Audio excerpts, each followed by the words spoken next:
Today story সেলেবারটাতে আজকে আমরা পেয়েছি বিশিষ্ট অভিনেতা নাট্যকার শ্রী চন্দন সেনকে। মানিকবাবুর মেঘ রিলিজ করেছে, মানুষের ভালোবাসা পেয়েছো, আন্তর্জাতিক স্তরেও তুমি পুরস্কৃত হয়েছো।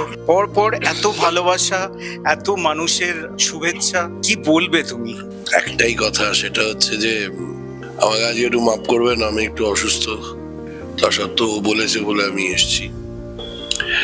একটাই কথা, সেটা হচ্ছে যে আরো বেশি সতর্ক হতে হয়। যদি কখনো কোনো সময় অভিনয় কারো ভালো লেগে থাকে, তাহলে আমার নিজের ধারণা যে তাকে আরো অনেক বেশি সতর্ক হতে হয়, যাতে ভবিষ্যতে তার ভুলগুলো কম হয়। কারণ ভুল হবেই, নতুন নতুন ভুল হবে। এগুলো যেমন খুবই আনন্দের ব্যাপার হয়, তেমনি আবার খুবই আশঙ্কারও ব্যাপার হয় আর কি। মানে আগে আমি যতটা সতর্ক হয়ে অভিনয় করতাম, এখন আমাকে তার থেকে বেশি সতর্ক হতে হবে। তুমি একজন এত দিন ধরে আমাদের ইন্ডাস্ট্রিতে কাজ করছো এবং এত ভালো মানের একটি ছবি সবার সামনে তুলে ধরলে, তারপরে আমাদের টলিউড ইন্ডাস্ট্রির যারা পরিচালক রয়েছে তারা কেন ভাবছে না যে চন্দন সেনকে নিয়ে কাজ করা যেতে পারে? এই প্রশ্নের উত্তর তো আমি দিতে পারবো না।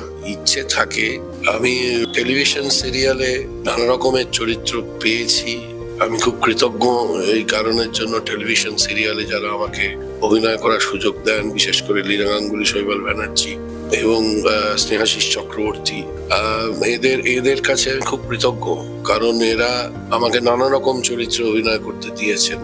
আমি এর আগেও বহু জায়গায় বলেছি যে সে অর্থে ফিল্মে আমাকে 7টা ছবিতে 7 রকমের চরিত্র দিয়েছেন অঞ্জন দত্ত। তো সুতরাং আমি যে পাইনি একেবারে তা নয়, তবে ওই ইচ্ছে থাকে। কিন্তু যাদের প্রয়োজন, তারা যদি মনে না করেন আমাকে প্রয়োজন আছে, তাহলে কিছু করার নেই। চন্দন সেন আর মানিকবাবু, এই দুজনকে নিয়ে যদি ভাবনা চিন্তা হয়, চন্দন সেন মানিকবাবুর সঙ্গে কতটা একই রকম, একই ভাবনায় সঙ্গে জড়িত?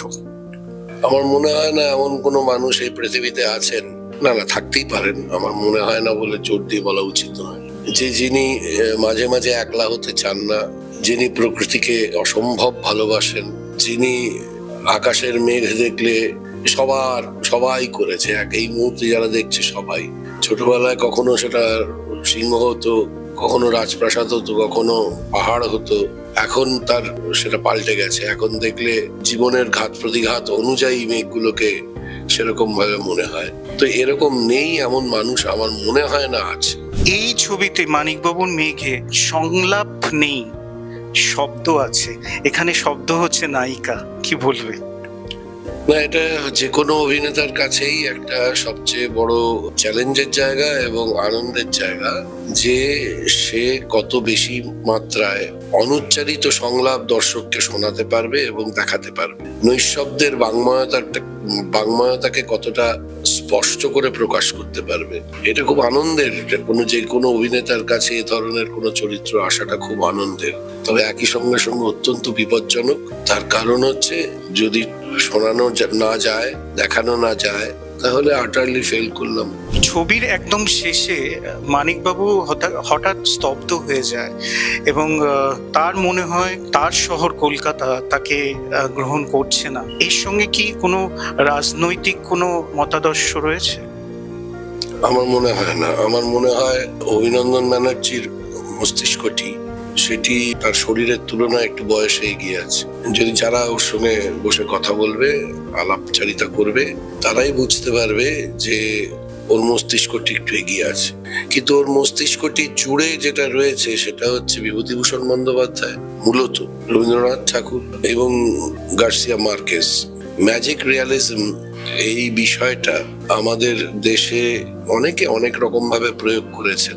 এই ছবিতে ওর মতন করে প্রয়োগ করেছে, যেখানে গাছপালাও আর নেই, মানিকবাবু আর নেই, এবং একটা বিবর্ণ রং ফেরত এসছে।